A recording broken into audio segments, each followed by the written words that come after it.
नमस्ते भाइयों, क्या हालचाल है आप सबके। और आप सबको गुड मॉर्निंग। आज आरजेएस मेंस की बात कर लेते हैं। एग्ज़ाम पैटर्न क्या रहेगा, पढ़ना कैसे है, हिंदी इंग्लिश कैसे करनी है, तो ढंग से देख लेना ये वीडियो। क्वेश्चन आए जा रहे हैं सर आरजेएस मेंस का ही बता दो, जैसे आपने प्री का बताया था। तो मैं वीडियो बना रहा हूँ, मेरे से बोलने में भी दिक्कत हो रही है क्योंकि मेरे गले में भी दर्द है, तो आवाज़ में थोड़ी धीरे ही बोलूँगा मैं। देखो, सबसे पहले मैं आपको बताता हूँ आरजेएस का पैटर्न मेंस का। 2 दिन पेपर चलेगा, एक दिन क्रिमिनल लॉ होगा, एक दिन लैंग्वेज का पेपर होगा, एक दिन सिविल लॉ का होगा, एक दिन लैंग्वेज का पेपर होगा। ठीक है, 2 दिन आपको पेपर देने आना पड़ेगा। जो बच्चे बाहर से आते हैं उनको रूम बुक करना पड़ेगा। आप बोलोगे सर एग्ज़ाम सेंटर कहाँ आएगा। एग्ज़ाम सेंटर जयपुर ही आएगा 99% सबका। ठीक है, और ज़्यादा से ज़्यादा 2 या 3 सेंटर बनेंगे क्योंकि इस बार ज़्यादा बच्चे बैठे हैं, तो बड़े बड़े कॉलेज होंगे। तो लास्ट टाइम एक ही सेंटर बना था, सबका सुबोध में आ गया था, सुबोध कॉलेज में। तो इस बार ज़्यादा से 2 या 3 सेंटर बन जाएंगे। लास्ट टाइम वैकेंसी काफ़ी कम थी इसके मुकाबले, 222 वैकेंसी के मुकाबले। तो ये चीज़ है। और सुबह से शाम हो जाएगी आपको पेपर देने के लिए, बीच में ब्रेक मिलेगा, आप बाहर जा सकते हो, खाना खा के आ सकते हो। इसलिए होटल एग्ज़ाम सेंटर के पास में ही करना, बिल्कुल रेस्ट करके आ जाओ आप, क्योंकि इस टाइम गर्मी, अभी तो चलो बारिश हो गई, कब होगा पेपर पता नहीं है। लास्ट टाइम 5-6 महीने मिले थे मेंस के पेपर में रिज़ल्ट आने के बाद। ठीक है, तो मैं ये नहीं कह रहा कि इस बार भी 5 से 6 महीने मिलेंगे, पर हाँ ये मान के चल सकते हो आप 100 दिन के आसपास तो मिलने चाहिए। तो जो भी है बढ़िया, जितना टाइम मिले आपके लिए अच्छा है। तो ये तो रही कि कहाँ पे क्या होगा एग्ज़ाम। ठीक है, 2 दिन होगा, ये सारी चीज़ें मैंने आपको बता दी। और अब बात आती है कि कितने घंटे के होंगे पेपर। देखो, लॉ के पेपर 3 घंटे के होंगे और लैंग्वेज के पेपर 2 घंटे के होंगे, टोटल 5 घंटे का पेपर होगा। ठीक है, अब बात आती है कि पेपर कैसे आते हैं। पेपर लेंदी ही आते हैं, ये बात याद रखना।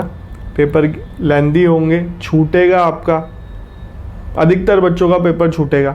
आप बोलोगे सर फिर कैसे पास होंगे। हमेशा जो आपके घर में, चाहे आईएएस हो, आरएएस हो, चाहे आरजेएस हो, कोई भी हो बड़ा अधिकारी, उनसे ये पूछना आप, वो यही बोलेंगे आप जो पेपर करके आते हो उसमें आपके नंबर आने चाहिए, उसमें से आपके नंबर नहीं कटने चाहिए। पेपर चाहे छूट जाए आपका, कोई दिक्कत नहीं है, बट जो आप पेपर करके आ रहे हो उसमें आपके नंबर आने चाहिए।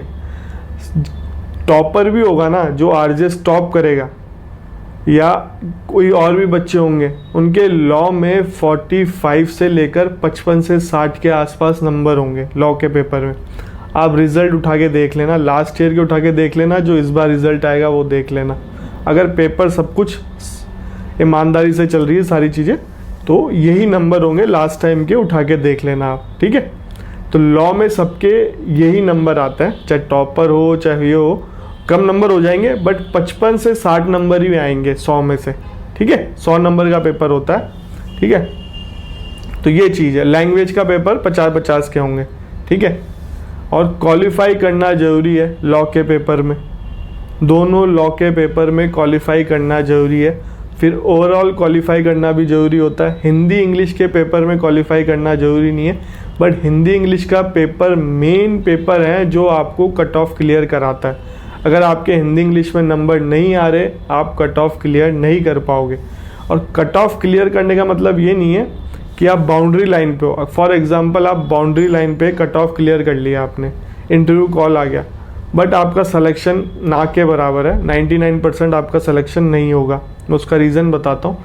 कट ऑफ कम से कम 50-60 नंबर ऊपर जाती है, इंटरव्यू 35 नंबर का होता है, तो आपके कम से कम 15-20 नंबर एक्स्ट्रा होने चाहिए, तब जाके आपके चांस बनते हैं कि हाँ इंटरव्यू में आपके अच्छे नंबर आ जाएंगे तो आप सेलेक्ट हो जाओगे।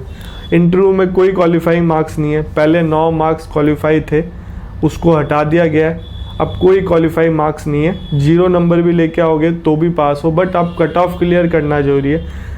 नंबर लाना इंटरव्यू में भी ज़रूरी है, सारी चीज़ ज़रूरी है। बस आपको समझाने के लिए बता रहा हूँ कि क्वालिफाइंग मार्क्स नहीं है, लॉ के पेपर में क्वालिफाइंग मार्क्स है। ठीक है, ये चीज़ मैंने आपको गणित बता दी। अब बात आती है पढ़ना कैसे है। पढ़ना आपको सिंपल ये है, बेरेक्ट से ही पढ़ना है। बुक रेफ़र करनी पड़ेगी कुछ जगह, क्वेश्चन फॉर्म देखने पड़ेंगे आपको बेरेक्ट के, क्वेश्चन फॉर्म में स्टडी करनी है, डिटेल में नहीं पढ़ना वो आपको, और केस लॉ पढ़ने पड़ेंगे आपको, और सबसे बड़ी बात judgement writing, order writing, charge framing. इसका 20 नंबर मतलब काफ़ी अच्छे नंबर का रहता है और एंड में आते हैं, तो इसकी आपको प्रैक्टिस करनी है। बुक ले लेना, मार्केट में मिल जाएगी बुक, आपको जो सही लगे बुक, आरजेएस बेस पे जो बुक आपको सही लगे मैं आप पे छोड़ता हूँ। मैं किसी का प्रमोशन, ना पेड प्रमोशन, ऐसा कुछ नहीं है। मैं हमेशा बच्चों को यही बोलता हूँ, वो बुक लो जो आपको समझ में आए। कई बुक होगी जो मुझे समझ में आती होगी, आपको ना आए, पर ऐसी बुक लो जो आपको समझ में आए। शॉप पे जाओ, पढ़ो, वहीं पे हैंड टू हैंड देखो, लैंग्वेज इजी है, आपके अकॉर्डिंग है, ले लो, ठीक है। और ऐसे बहुत सारी होंगे सॉल्व बुक जिसमें जजमेंट राइटिंग को सॉल्व कर रखा होगा, क्योंकि आरजेएस मेंस के क्वेश्चन आपको सॉल्व बुक मिल जाएगी, तो उसमें जजमेंट राइटिंग सॉल्व कर रखे होंगे, तो उसमें फॉर्मेट दिख जाएगा आपको। फॉर्मेट रटना है आपको, और बीच का वो है वो समझना है बस कि कैसे लिखा हुआ है, तो वो चीज़ आपको रटनी है। तो ये judgement writing, charge framing, order writing ढंग से लिख के मतलब याद करके जाना, इसको मत छोड़ना आप, ठीक है।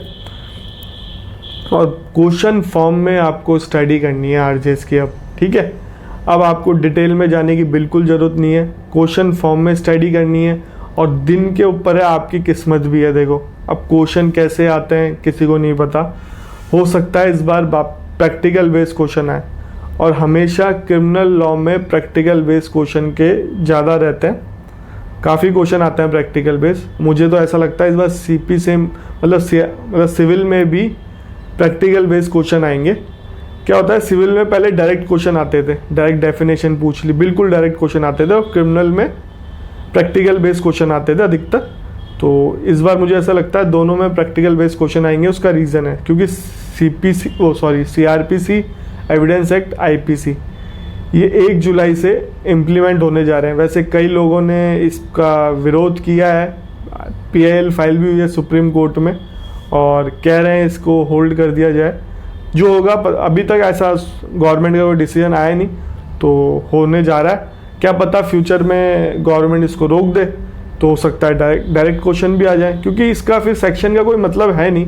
लैंग्वेज तो जो नए लॉ है उसमें सेम लिखी हुई है, ऐसा कोई अंतर है नहीं। तो प्रैक्टिकल बेस्ड क्वेश्चन इस बार आपने आरजेएस प्री में भी देखा है कि प्रैक्टिकल बेस्ड क्वेश्चन ही आए। तो प्रैक्टिकल अप्रोच ज़्यादा रखना आप जब भी आरजेएस मेंस की तैयारी कर रहे हो, तो ठीक है।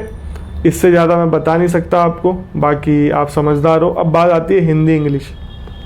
कई बच्चे पूछ रहे हैं सर हिंदी इंग्लिश के लिए बुक बता दो, बुक बता दो। देखो बुक आप इतना ही रेफ़र करना जिससे आपको कॉन्सेप्ट समझ में आ जाए कि ऐसे कैसे लिखते हैं। कोई सी भी बुक ले लो, ठीक है, ऐसे कैसे लिखते हैं ये देख लेना। पहले डेफिनेशन लिखनी है, फिर उसको एक्सप्लेन करना है, फिर उसके ड्रॉबैक बताना है, उसके पॉजिटिव बताना है, उसका कंक्लूजन बताना है, और हमेशा ऐसे को पॉजिटिव नोट में ही छोड़ के जाना है आपको, ठीक है। कभी कभी ऐसा होता है पॉलिटिकल पार्टी के ऊपर ऐसे आ जाता है, तो आप उस पॉलिटिकल पार्टी को सपोर्ट करते हो नहीं करते हो उससे कोई लेना देना नहीं है। हमेशा पॉजिटिव अप्रोच पे ही रखना है, सॉल्यूशन भी बताना है, उसमें सारी चीज़ ऐसे लिखना है आपको, और ऐसे अपने मन से लिखना है आपको। रटा हुआ ऐसे नहीं लिखना किसी बुक का, इस चीज़ का ध्यान रखना। अगर आप रटा हुआ ऐसे लिख के जाओगे तो लास्ट टाइम जितने भी पेपर चेक हुए हैं रटे हुए ऐसे में नंबर नहीं मिले। मैं नहीं कह रहा कि इस बार नहीं मिलेंगे या मिलेंगे, बट मैं लास्ट टाइम के बता रहा हूँ, जो भी है सारी चीज़ें हो सकता है इस बार दे दे, बट रटा हुआ ऐसे लिख के नहीं जाना। ना आरएस में नंबर मिलते हैं ना आईएएस में नंबर मिलते हैं। चाहे किसी से पूछ लो आप, आईएएस आरएस जो भी क्रैक किया हो, चाहे आरजेएस क्रैक कर रखा हो, सॉरी साउंड के लिए। और वैसे ही मेरी आवाज़ धीरे निकल रही है अभी। और अब पढ़ना कैसे है, न्यूज़पेपर लगा लो हिंदी इंग्लिश का, डेली एक पन्ना लिखो, हिंदी का भी इंग्लिश का भी, उसमें से डेटा इकट्ठा करो, और काफ़ी सारे आर्टिकल्स आते हैं उनको पढ़ो। उसमें इम्पॉर्टेंट चीज़ें लिखी रहती है, नाम लिखे रहते हैं, फिगर लिखे रहते हैं, और बहुत सारी चीज़ें रहती हैं। आर्टिकल्स आते हैं बहुत बड़े बड़े, तो उनको पढ़ो, उनसे ही ऐसे बनाओ, और इम्पॉर्टेंट चीज़ें कॉपी में लिख लो, उसका रेफ़र आप हिंदी इंग्लिश के ऐसे में देना। तो ये सारी चीज़ें रहती हैं। और ज़्यादा कुछ बचा नहीं है बताने को। फिर भी आपके मन में कोई डाउट हो तो सिंपल वे में अपना क्वेश्चन लिख देना। इन दिनों मेरे पास बहुत ज़्यादा मैसेज आ रहे हैं, मेरा इंस्टाग्राम पे बहुत ज़्यादा टाइम वेस्ट हो रहा है, तो मैं आपसे ये रिक्वेस्ट करूँगा एक बार मैसेज लिख दो, मैं रिप्लाई कर दूँ। उसके बाद आपका कोई क्वेश्चन बनता है तो रिप्लाई करो, फालतू क्वेश्चन मत लिखो।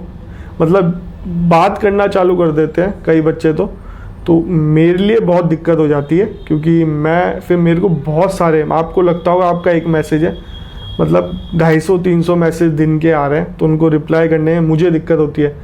कई बार तो मुझे ऐसा लगता है बंद कर देना चाहिए मुझे, बट बच्चों को काफ़ी हेल्प मिलती है, काफ़ी चीज़ें पता नहीं है बच्चों को। तो यही कहूँगा सिंपल वे में अपना क्वेश्चन लिख दो, आंसर मिल जाए, रिप्लाई मत करो, ठीक है। आपका कोई जेन्युइन क्वेश्चन हो उसके बाद भी मैसेज कर दो, मैं रिप्लाई कर दूँगा। आपसे मिलेंगे अब अगले वीडियो में।